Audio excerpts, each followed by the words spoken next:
sono rivolta al centro arredo negozi grazie a un amico in comune che mi ha presentato Alessio, il signore Fisio.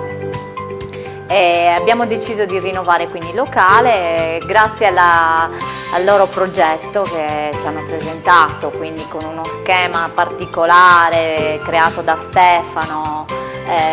Ci è piaciuto subito. Ho fatto anche altri preventivi da un'altra azienda che però purtroppo non mi ha dato le stesse caratteristiche che volevo all'interno della macelleria.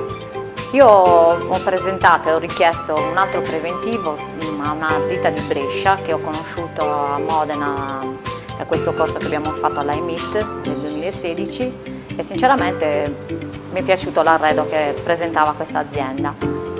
Poi ripeto, tramite quest'altro amico in comune mi ha detto dai ti presento questo negozio, questo centro arredo negozi che offre delle buone opportunità per quanto riguarda le nuove attrezzature e quindi mi sono rivolta a loro e sinceramente mi è piaciuto molto di più il progetto di Alessio che non all'altro di Brescia.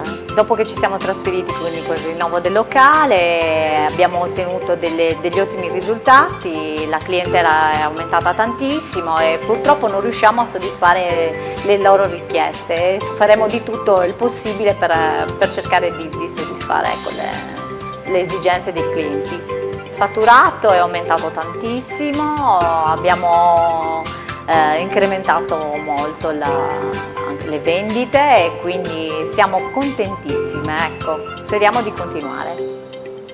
Consiglierei il centro arredo negozi perché, ripeto, siamo state seguite dall'inizio, quindi dalla progettazione alla realizzazione, alla scelta dei pavimenti, delle piastrelline, da tutto.